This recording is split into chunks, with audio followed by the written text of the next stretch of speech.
What's up, guys? Welcome back to the weekly Scraps episode 186. Mr. Aljamain de Sterling, Mr. Colombia para de Cartagena y Bogotá y maybe Medellín one day, un poquito está mi hablo español es muy mal, pero mi aprendo es de la fin de semana a veces. Sometimes. Okay, that was probably awful, but I am back in New York from Colombia, my vacation for my birthday. Got to hang out with my cousin. It was a great time. I do wish we got to stay a little bit longer to do a little bit more exploring and get to document some stuff. But honestly, I kind of just wanted to fly under the radar, not have a whole bunch of people know exactly where I was. So I waited to post things closer to like the last day because I just didn't want everyone knowing like the exact location I was at. Where sometimes when you're just on vacation, you just want to be on vacation, you know. But if you do recognize me, I did stop, take some pictures. One of the locals found out because we were in Cartagena. First, let me just recap the whole trip. So my cousin works for Delta. I flew with him over to Bogota, and then since Delta doesn't fly direct to Bogota, they do. Sorry, since Delta doesn't fly directly to Cartagena, we have to fly to Bogota. Then we buy a round trip flight to Cartagena, then back to Bogota, and then we fly back to New York. So for this, a lot of air miles going from Vegas to Atlanta, and then from Atlanta to Bogota, and missing the flight because the flight ended up not taking off for about an hour and a half. So an hour and a half delay. So by the time we landed in Bogota, the customs line, oh my goodness, was a zoo. And when I tell you, these custom people down there were vicious. Like, people were trying to cut the line, and they would wait till they got all the way to the front. So they would cut the line, and then they still would wait a little bit. And then when they did get to the front, the customs guy would literally just be like this, vamos, vamos. Like, no care in the world, just like, come on. These guys would be giving stories and saying this. One lady was giving an attitude. I could tell she was a Karen, shaking her head, trying to give this guy attitude. I'm like, lady, you are wrong. You cut the line. People saw you. You got snitched out by somebody, or they probably just saw your dumb ass. So get your ass to the back of the line. Didn't want to do that. Okay, Bamo, come with me to the back room. So now these guys are taking these people to I don't even know where they go. My mind started wandering. I'm like, just all these imaginative things I could think of was possibly happening, getting tortured, tied up to the chair with their hands behind their back, getting slapped in the face and punched in the gut and waterboarded, and then just like, tell me what you know. I don't know anything, I swear. I was just cutting the line. That's how I felt. That's just the way my crazy mind works sometimes. So I'm just glad I didn't cut the line, because we thought about it. I'm like, you know what, man, let's not do that. After we saw the first person get bodied, a couple groups, it was like 4 or 5 different groups getting sent to the back of the line. I'm like, damn, son, you on your own. There was a group of like 4 girls one time, and I was like, that sad walk back to the end of the line, knowing that you have to do the whole thing all over again. Because mind you, we came in an hour and a half late. There were other flights that had just landed. So that customs line, when I say that shit was long, that thing was long. It was not a fun wait. But, you know, we got through it. I got spotted one time on the line. I had my mask on and I had my glasses on. And actually, I took the glasses off. So the glasses was just on my neck, but I did have the mask on. And I had my hat on. Obviously, it says my name on it. It says Funkmaster. But I was just thinking nobody was going to be looking at me. And one guy stared in my face. I had a couple people staring at my face, but this one guy stared at me, and eventually, as we're going around the loop, like the little snake loop, he stares at me again, and he goes, I overhear him, actually. He said something UFC. I'm like, shit. Be cool. And then as he's walking past me, we're crossing paths, because I'm in front of him. As we're crossing paths, he goes, Aljamain Sterling. And I go, what's up, guys? Just like, what's up, guys? And oh my goodness, it was the funniest thing. But then we did another loop. He was like saying that he saw me in Aruba. He took us around on a taxi. I don't remember that, but I asked my fiance about it. She didn't remember either. But that was obviously some years ago. But that was cool. So he was chill. He didn't make a scene or anything. I was just, like I said, trying to be low profile because one, I'm in the airport. I don't want to make a scene and have to be stuck there taking 100 pictures. It's not like the fan meet and greets. And this is where I want people to understand. Not like people or athletes or celebrities. I don't look at myself at any of that. I'm just a man. I'm just a man. You're your everyday average Spider-Man, just like you. So I can understand when people kind of get bothered because they're like, I'm out working or I'm out just doing something for leisure. I'm with family, and if they get swarmed, and I don't get swarmed, thank God. If they get swarmed, I can see why people could be a little bit taken back by it because it's not like a paid op or a fan official meetup where that is what they're supposed to be doing. So I get it when you just want to just kind of get away, be under the radar, do your own thing, and just kind of relax. So again, thankfully, my popularity isn't like that.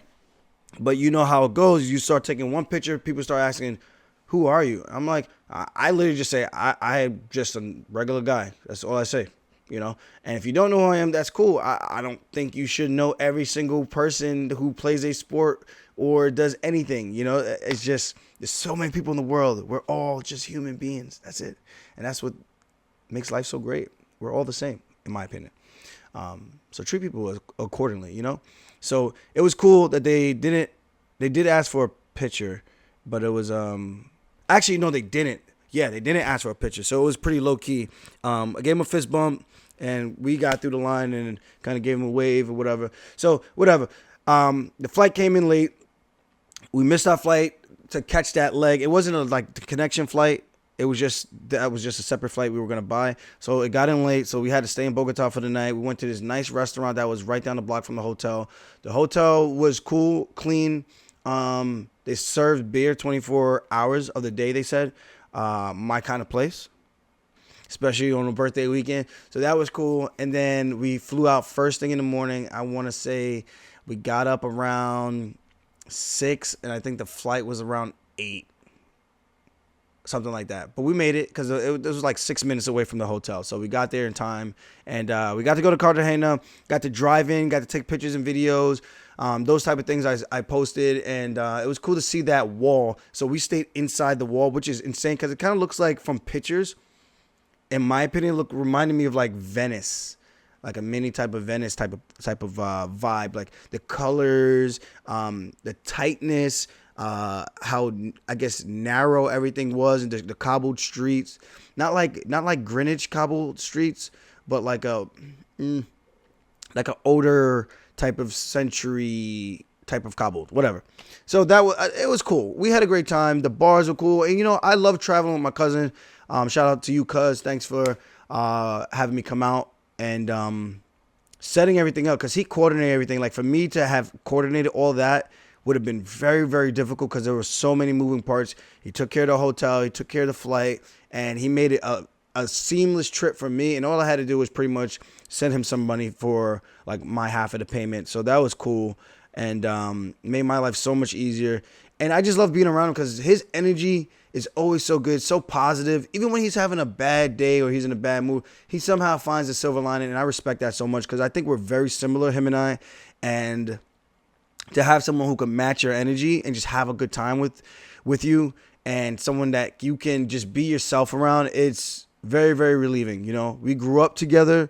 We have a lot of memories with each other as kids, and to be adults, he's so successful now. He's in school to be a mechanic for airplanes. So I think he's got one more year or less than a year. So shout out to him. Hopefully everything goes his way, and much love and more success to him. It's nice to see family. It's nice to see friends doing well. And I just like seeing people do well in general. If you're doing good in life, there's something that I just enjoy in seeing someone else have success. It's a very selfish and I don't know, it's just kind of a mean-spirited thing when you don't want to see others do well. I just never get people like that. Like, dude, go out there and go get it. Lady, guy, binary X, whatever the hell you identify yourself as, because this is a weird 2022. So, this is just weird times that we're in. So whatever it is, man, I'm just I'm just happy for people in general. That's just how I live my life, man. I can't be no other way, so whatever. Thank you, cuz. Love you, cuz. And I hope you had a great time, because I definitely had a great time, man. It's always fun. He had the bartenders cracking up, because couple shots of Reposado tequila. This guy's in there just doing some bootleg, half-ass, I don't want to say bachata salsa. Like, it was just the most not, like, it just wasn't good, but it was hilarious because these guys just ate it up. Funny as hell. And then his laugh is contagious. And then I'm sitting there dying laughing. And it's just such a good time. They put the fights on for us, La Huma. So that was a cool place for us to hang out at, because it was literally walking distance away and not too far from where we were staying. And it was nice that I could stay that close, walk home. No one knew who I was. So it was like flying under the radar. I could go back home, not have to worry about, am I getting followed or anything like that. It was just cool being an everyday average person and not have to look over your shoulder. Even though I am very conscious of my surrounding. Even when I'm drunk, I'm like very paranoid, and sometimes it's not fun to go out because of that. Because the way I grew up with my parents, the lifestyle my dad chose for us, or himself, that we were brought into, it really makes it tough sometimes to just trust people. And I always try to see the positive in people, but for the most part, I always have my back watched as best as I can, because you just never know, just never put it past somebody that they can do certain things, or that certain things can happen that someone may be watching. Like, I'm always conscious about that, conscious when I'm wearing jewelry, conscious where I'm bringing out my cash, because I just, people are people, man. So you just never know what their intentions are. So you always stay safe, especially when you're in a foreign country. Just make sure you do yourself the favor and err on the side of caution. That's my one advice I could give to people around the world who travel, or just everyday people, because you just never know, man. It could just be your time, and someone could just be eyeing you down, and they could be having a bad day, or they just need something. They're in desperate times, and they just see the first target, and you could be that person, So definitely be careful of your surroundings, and always be conscious of that. Even when you're drunk, unless you're amongst a good group of people that you trust with your heart, your life, just be smart about things, So again, shout out to Cuzzo. We had a great time, and I got to watch like one fight. And then we went back to the room. We drank a little bit, came back, ate a little bit, watched one more fight. So a total of 2. I don't remember which ones we watched. And then we had food there that we ordered from like San Diego. So we ordered it, we brought it over. And then from there, after finishing up drinking, pretty much went back to the hotel. And I took a nap. I went to bed really, really early. Like, I tapped out super early, and I tried to watch the Ankalaev Anthony Smith fight, and I was struggling. I think I might have fell asleep at some point during that, and then woke up and then went right back to bed. I was like, okay, because we had to fly back early in the morning to get back to Bogota, to catch a flight back to Atlanta, and that flight ended up not even happening because of the way that they do the whole standby thing. So that was not a fun experience. We ended up getting stuck for quite some time, and I ended up not getting home till like 11:30 last night. So that was like the worst part of the trip, but it is what it is. So we're going to get into these fights. I did get to watch them this morning because I am a huge fight fan junkie. I got to watch the main card. I didn't watch all the undercards, tongue twisted. I didn't get to watch all the undercard fights yet. I will try to do that this week just for my own knowledge. Maybe there's something that I can learn. I always think there's something you can learn from people no matter what or level or status that they are. It's just interesting to see different dynamics, different fight stances against different fight stances, the clash of styles, the clash of philosophies and approaches. It's always good to watch. But shout out G Fuel. Check them out. My discount code is Aljo for 10% off right now. I'll try to put the link in the description. So Jake, make sure you get that in the description for us, please. Yes, UFC 277. The battle of the rematches. Now, the main event, Amanda Nunes, the former queen, comes back and reclaims her title.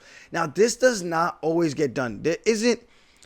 many champions, I think this might even be the first one where a champion loses the belt and in the immediate rematch wins the belt, where there's no other fight in between, like a break. It's just an immediate rematch, I think. I could be completely wrong. Who was it? Cain Velasquez and maybe JDS. I think he was the champ, Cain, and then he lost to JDS and then came back and beat him. But I'm not sure if there was a fight break in between there where one of them fought somebody else. But history typically has shown when champs run it back right away, they don't win. They don't. But with this one, Amanda Nunes, she did. She came back, and I'm a little tired. So sorry if I'm like mumbling a little bit. Just let me know in the comments. Hey, you mumble jumbo. You could do gooder than that. I thought Amanda fought a brilliant fight. That right hand that she kept landing over and over and over, the check hook, even the right straight, circling backwards, or should I say pedaling backwards, backpedaling, and then stepping off on the dime, planting her feet, and from there just launching a right hand that crushes Peña and drops her. As Peña is coming forward with those left, right punches, she pushes her back to the cage. She has some success with that. But against high-level strikers, that style of fighting is very, very difficult to have a lot of success with on the feet against a high-level striker. You might hit them a couple times. It's a fist fight. We're throwing hands. Something's going to land. Something's going to stick. That's just the way a fist fight goes. If both people are throwing punches and over the course of 25 minutes, I expect you to get hit, even if they're a terrible striker. If it goes 25 minutes, I expect you to get hit, even if you're the better striker. So as she's punching forward with this style that she uses, that brawler style, Amanda, with the better, cleaner, accurate striking, plants one and sits her down. And that was pretty much the story of the fight. I was actually surprised that Nunes would keep taking her down, though, in that fourth and fifth round. I know she had some success in the third. But it was like, why even risk it? You're doing so well on the feet. Why even risk having Peña get an opportunity to finish the fight via submission? Now, there was a couple of close call attempts that I was jumping up for this morning when I watched. I was like, oh, my God. Even though I knew the results because people spoiled it. Can't go on social media for nothing. Even though I knew what was going on, I'm like, how did she not finish this? Now, the one where she extended it and it was on the ground and she had it locked out, and then Amanda stepped her left leg across her face. Very, very impressive that she was able to defend that and at the same time maintain control to still stay on top, because that arm should have came home with Julie in that moment. Now, I felt like Julie got it, and I think there was one moment where she kind of let it go for a split second and then tried to readjust, and at that point, I felt like there was space that gave Amanda Nunes the opportunity to completely get out and escape. And from there, the fight pretty much went right back into the favor of Nunes, and she just kind of just continued where she was going. And that's just the name of the game. Sometimes the game goes like that, and nothing for Julie to hang her head about. Peña fought a tough fight, tough as nails. Not always the best thing that you want to be remembered by, but at the same time, in the fight game, you have to be tough. That is one of the attributes that you have to have, because sometimes the tough will get going, and you have to show the world and yourself who you are. And she did. She showed who she was. She dug down deep. She didn't get the win, but she stuck in there and tried to find a way every single second of the fight. Those elbows that Amanda landed on top, slashing right on the hairline, brutal cuts. And there were a couple of them. I want to say there were three, at least three of those lacerations on her face and her forehead. And those are tough, you know, because once you get cut, it does make it harder. You know, let me not say harder. I think it makes it more. I think it's easier for future fights for those same cuts to resurface. They split open. You see people with tough scar tissue. They get hit again, and it bleeds almost instantly. You know, there's a lot of people like that. But you have to do the right job of addressing it once it happens, getting it sutured, making sure you take care of it, break up the scar tissue, cross friction, make sure it gets back to that elastic type of feel of a skin like that, as normal as you could possibly get everything underneath the scar to break up so that when it gets hit, it'll be just a normal shot. It won't be something that's all rough and rugged. When you hit it, it just breaks apart again, you know? So hopefully Julie gets those taken care of really, really well. And she does a good job of rehabbing it afterwards. And, you know, because I think there will be a trilogy. I think maybe Julie fights one more and she's right back there. Or maybe they do the trilogy right away. But I think Nunes wants a break. She deserves it. Changing camps. Now, there was a lot for her. Changing camps and everything, and then going in with all this pressure as the undisputed queen. Will this happen to her again? Will the changes she made be anything of note? And she did. The stance was different. She was fighting in southpaw for the majority of the time. That check right hook through Peña just for a loop, I think, for the entire fight. It was just kind of like, all right, what's going on right now? You're completely changing stances. And Julie couldn't really get inside. I was actually surprised how unsuccessful attempts of her trying to get inside on Amanda Nunes. And I know Amanda Nunes is a beast, so easier said than done. But I felt like the first fight, she was able to make it a little bit nastier and control the position a little bit more. But Amanda, credit to her, she did her homework.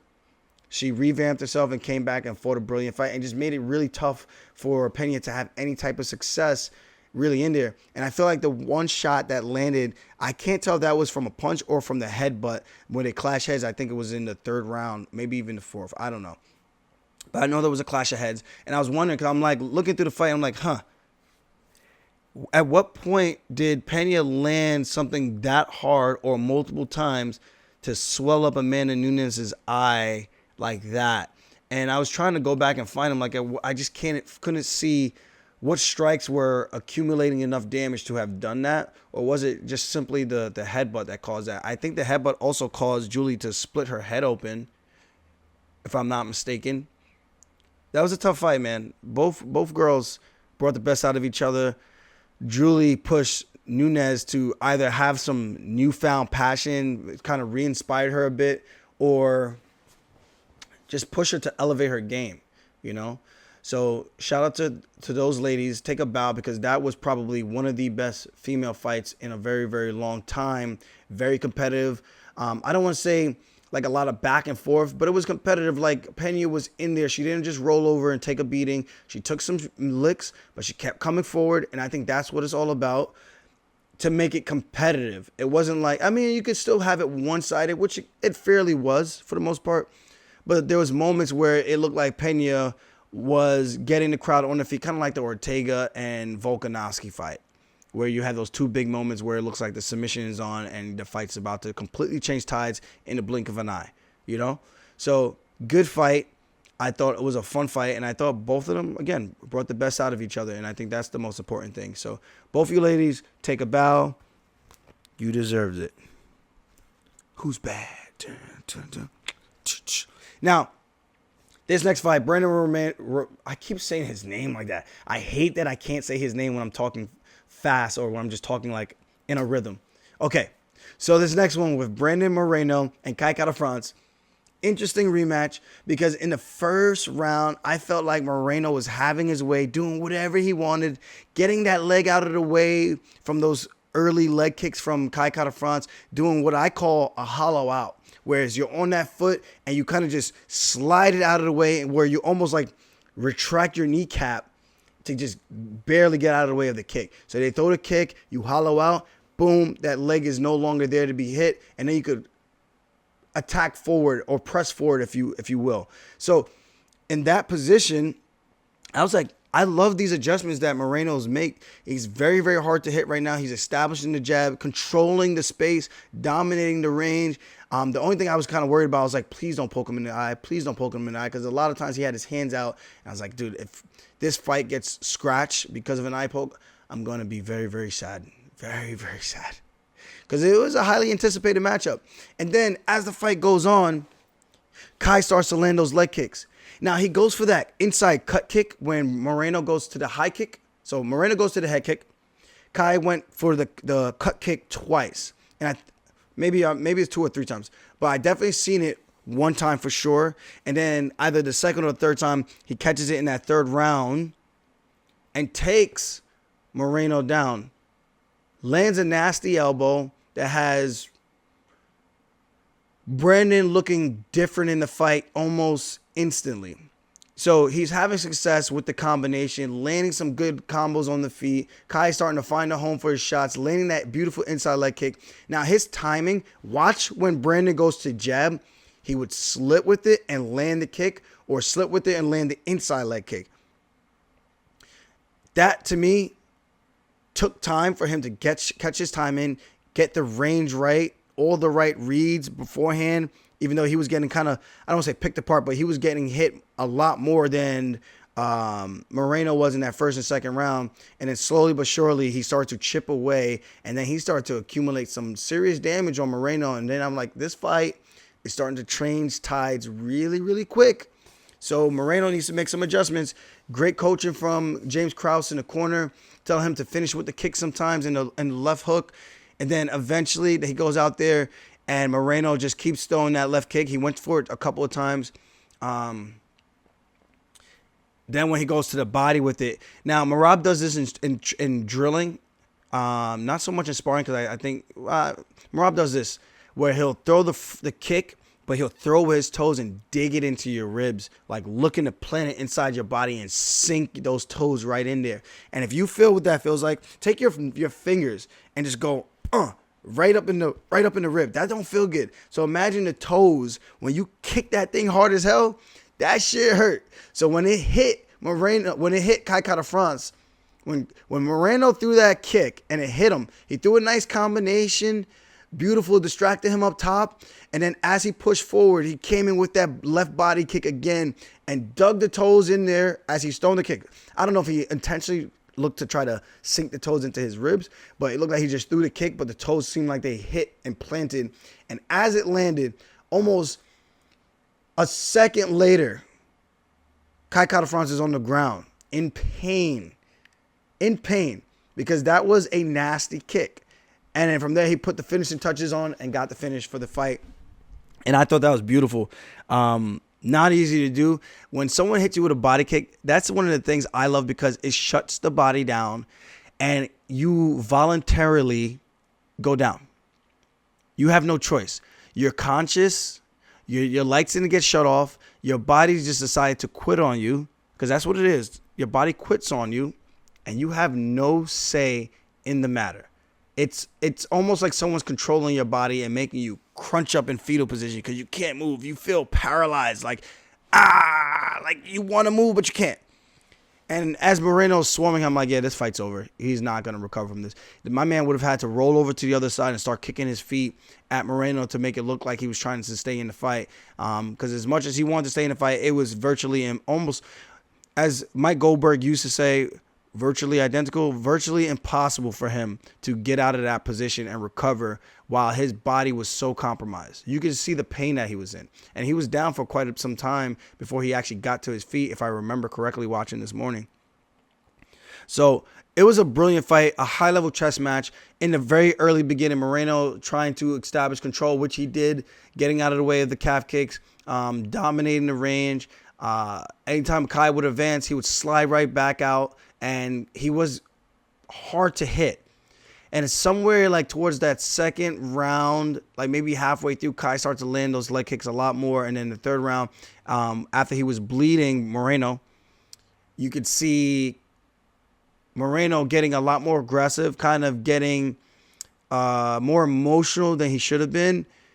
But then eventually he was able to find the kill shot and secure the finish. So beautiful performance from both guys. Kai's got nothing to hang his head about. He was in there toe-to-toe doing his thing. And you can make the argument that fight, the tide was starting to change, even though Moreno was still in there to battle, you know. And that's the thing about cuts. Cuts are cuts. It doesn't necessarily mean, like, you could hit one slashing elbow versus one guy who's gotten his head pounded in left and right throughout the fight, and you could look way worse because of that cut, right? So Moreno didn't take a ton of damage to the face, but that one elbow made it look very, very bad. So you got one guy who looks clean up top, maybe a little redness, loses the fight, and then you got the guy who wins, who's actually cut up and is wearing the damage a lot more. And that's the way the fight game goes, you know? So, again, great fight for both guys. I would like to see who Kai is going to get next because he beat Oscar Askarov. Like, what do they do next? And I like the post-fight speech, very respectful. And I'm surprised Dana and the UFC staff let Davison Figueiredo even get in the octagon without, like, worrying about the repercussions of what could possibly happen. But I guess they were looking to maybe make the fight that much bigger if something did happen. But I thought that was cool what Moreno was saying. Like, my daughter's back home watching on TV right now, and I want to show her a different way and things like that to be respectful. And really cool of him. I don't know if I would have did that. I might have been on some WWE shit right there. Like, dude, I'll whoop your ass right now. You smell your candy ass, blah, blah, blah. You smell what the funk is cooking, blah, blah, blah, 316. I'm the Undertaker, whatever.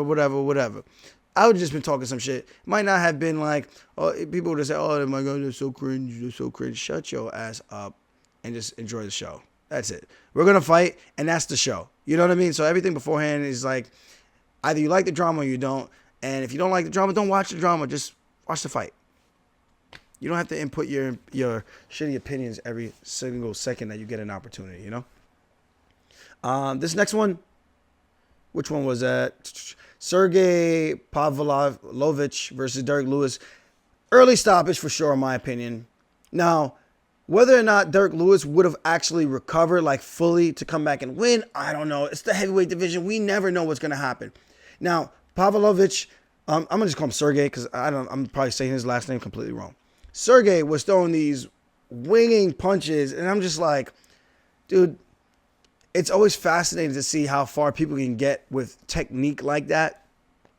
Because I don't know if there's any bantamweight, any featherweight, any middleweight, any welterweight, lightweight, or even flyweight that can get away with punching technique like this and get to a high level where they're ranked in the top 10. I just don't think it's there. I mean, we could look and go down the list of every single guy or girl, maybe just the guys. But show me someone who punches like this and swarms on somebody on the feet that's in the top 10, top 5. I just don't see it, you know? And let me know, like, seriously, if I'm wrong, let me know. Like, I have no problem being wrong, but I just don't think I am. But whatever. I was pulling for Lewis. Unfortunate ending. He gets up right away. And the thing about Murgliata, and I don't want people to think I just have these vendettas against these referees. But if you look at him, when he's refereeing, he's always like got this like smirk that kind of seems like, I don't want to say condescending, but it's almost like patronized. I don't know. I just feel like that smirk, I just don't like that he always just has on this like he'll stop the fight and he's kind of like, yeah, buddy, you got fucked up. Yeah. You know, I feel like that's the energy and the aura and the vibe I get when he's refereeing and he stops fights, you know. And correct me if I'm wrong. Like, look at the past stoppages that he's done. He always has that same look on. And then when he's talking to the fighters, he kind of has that same look as he's looking you in your eyes. And I feel like it's a little bit disrespectful. Or distasteful. That's just my opinion. And again, it's not to be overly sensitive, but I think when you're refereeing, you should be impartial and you shouldn't be swayed one way or another. I think it should be a neutral stance all the way through. And after the fight, do whatever it is that you want to do. But when you're in the fighter's face and you're helping, like you're smirking in front of their face, it's just kind of like, come on, dude. Like, I would almost want to slap you in that moment, you know? And call me whatever you want to call me. But that's just how I feel in that moment. As an athlete, in the heat of the moment, your blood levels are rising, your adrenaline's through the roof. You feel like the fight shouldn't have been stopped. And let's not make it seem like all his stoppages are great. You know, they're referees. Everyone makes a mistake here and there. It happens. But when you think that you made a mistake or you did or you didn't, that's besides the point. My point is, whether you made a great stoppage or not, you should not be in the athlete's face like that with a smirk on, because I just think it's a little distasteful. That's the best way I could put it. And I could tell Lewis wanted to Lewis was fuming, you know? And it's just one of those things. It's just like, dude, I just think he could handle those situations a little bit better for the referee, Murgliata in particular. Like you see Keith Peterson, neutral face. You see Jason Herzog, neutral face. Mark Smith, neutral face. You don't even Beltran. I think Beltran too for the same look. Very like stern demeanor, like just straightforward. I respect that so much more than the guy who's in there kind of just seem like he's trying to be the cool guy, stopping the fight and kind of like in your face, like, yeah, I had to stop that fight, man. I had to save your ass.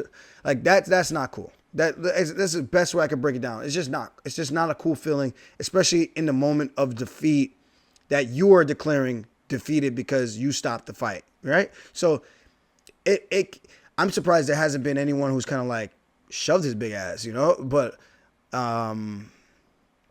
and I'm only saying, I'm not encouraging it. I'm only saying because of the high adrenaline and being such on an emotional rush and roller coaster, I'm shocked that it hasn't happened. Just what I think. But yeah, I thought the fight was stopped early. I think Lewis was trying to connect, but Sergey landed that big right hand on the chin, and that was the beginning of the end. I know when he fell forward, but it's not like he face planted. He fell forward on his hands, and then he got right back up. Sometimes you get hit, the lights get shut off, and you come right back. It's a fist fight. Give the guys an opportunity to be like, okay, let him take the shots. This is what we signed up for. I'm not saying let the guy get his head pummeled in, but let the guy try to fight back and get an opportunity to entertain and do his job. And then when you need to do your job, interject yourself and be like, hey, man, you were damn near dead. And that's not what I'm saying. Because some people are going to say, Aljo, you just want to see a dead body in there. I'm saying in that moment, he could have allowed a couple more shots to get a definitive answer to see if Derek Lewis was going to stick in the fight or not. That's it. I'm not saying let the guy get pummeled, unanswered shot while he's laying unconscious with his head bouncing off the canvas. That's a completely different story. That's not what I want to see. The guy was down, landed on his hands. He didn't face plant and go limp. Landed on his hand, went down, came right back up. And even when he come up, he wasn't even wobbly. And most times we see guys when they get hurt and they stand up, they're super wobbly because their equilibrium is so off.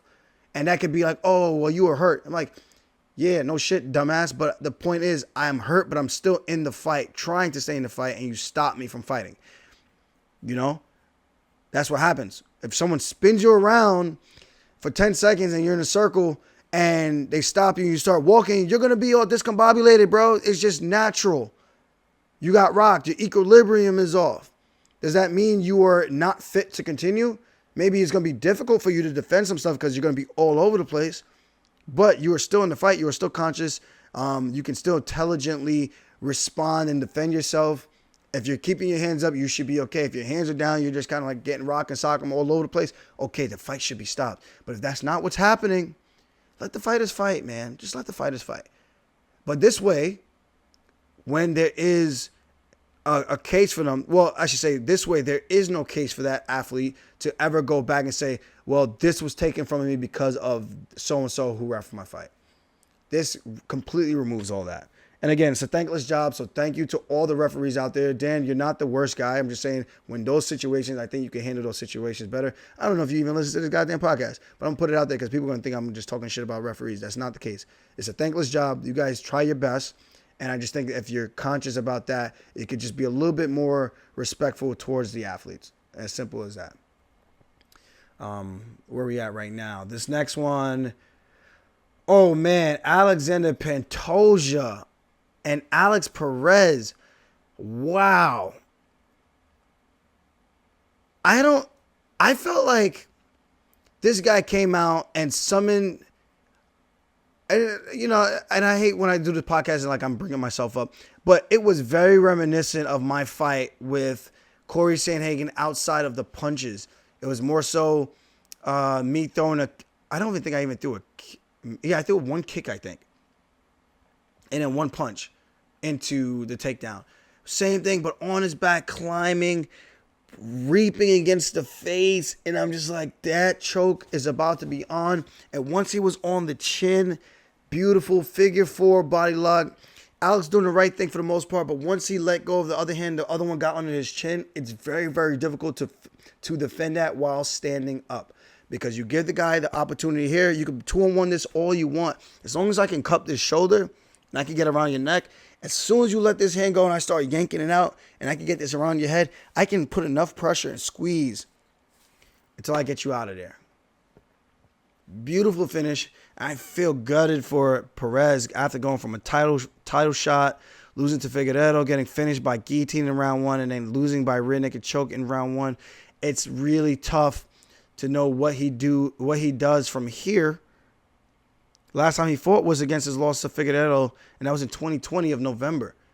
And now coming back, I was hoping for big things for him, and then this happens, man. Sometimes it just goes like that, But I do think if he can stick it out while that hole just looks dark and that path just looks like there's no end or goal in sight, if he can get through those moments, those dark times, I think he could get on the right side of things and get back to winning ways. But he's going to need to dig deep and search inside himself to figure out what he really, really wants to do. Because he's a super talented guy. I think he might have been caught off guard with the pressure of Pantoja right out of the gate. And that's the thing with these fights, man. It's not like a wrestling match. You got to come out there and be prepared, mentally dialed in. And even for me, like wrestling matches, I used to treat them like fist fights. Because I'm like, there's no way this guy's going to embarrass me or pin me or try to score all these points in front of me, in front of all these people. And I would have to get myself up for every single match, especially in a tournament that lasts all day. You got to be able to keep that same energy, bring it down and bring that energy back. And I just felt like Perez came out a little flat. I could be completely wrong, but from the way I watched it this morning, it looked like he came out a little flat. Pantoja came out, guns blazing, ready to go, put some fists and some leather right in Perez's face. Perez was getting swarmed on early. Pantoja went for the body lock, tried to get the single leg, and he tripped him up. He grabbed like the body lock and then kind of like swept him to the ground, trying to trip him. And then he was able to trip him up. And once he did that, he was able to climb the back like a tree. And from there, we all saw what happened. And shout out to Pantoja, man, because that was a really, really high-level finish. And I think he's probably got to be the next guy in line after the rematch between Figueiredo and Moreno, because now you have to have the title unification bout. Or you could throw, if Figueiredo's not ready, you could throw Pantoja in there with Brandon Moreno and see who claims the interim championship and then gets to fight Figueiredo later on if Figueiredo's not ready. So a couple of fun things on the horizon for the flyweight division, and we'll see what happens. Watching the fight with Ankalaev versus Anthony Smith, I don't know what the hell happened to Anthony Smith's leg. That shit was weird as hell. But Ankalaev, big, strong dude, he had an opportunity to pounce on him, and that's what he did. He just pounced on him. That fight went all of, 2 rounds? Less than 2 rounds?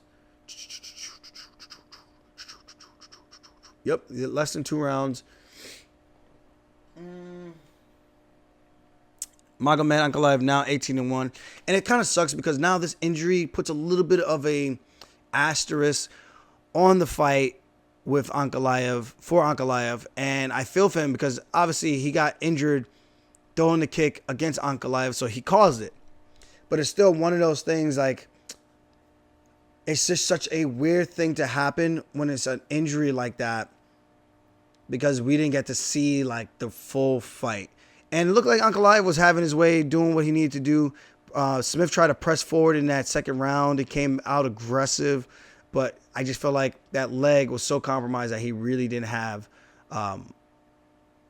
much that he could do in terms of offense. So he took his looks like a man, waited for the ref to stop the fight. He stopped the fight. He didn't look too beat up or too pressed. He thinks he might have broken his ankle. Hopefully it's not broken. And he can have a speedy recovery. And we'll see where he goes from there. Ankalaev, I think he's knocking on the door, if not, is at the doorstep for a title shot. I don't think there's any other guy in that division who really has a better argument unless he's going to fight the former champion in Blachowicz. And I get where he was coming from. How many more fights do I have to win? But if Teixeira is going to get the immediate rematch against Jiri, then what do? Does Ankalaev just sit and wait? I wouldn't advise him doing that. That's a long wait. Sometimes it's better to take fights depending on the champion in your weight class when you're at the upper echelon, because there won't be that many more fights for you. You're going to end up just taking high-risk fights for no reason. Or unless you just really don't give a shit, you just want to compete, then it is what it is. But when you get an opportunity to fight for the world title and it's locked up, you take that shit because they don't come around that often. So when that thing and that opportunity is there for you, you give it everything you got and you give that shit hell. That's the best advice I could give anybody. So for a guy like Ankalaev, I think maybe if he had pushed this fight back later to this year before he fought a guy like Anthony Smith, then giving him an opportunity to fight Glover Teixeira winner right after that, giving him an opportunity to heal up, and then he could be ready for that opportunity, that makes more sense to me. Sometimes it doesn't work that way. You don't know the schedule of the guys in your weight class. Excuse me. But that's the best way I would play it out. So hopefully he is probably one of the next guys in line, and we'll see what the UFC does with him. I didn't get to watch any of the other fights. I'm going to watch them later. I know I said I watched 2 at the bar, which I did, but I wasn't really watching. I was more so drinking and eating and just freaking talking shit with my cousin and chopping it up. So outside of that, that's really it. And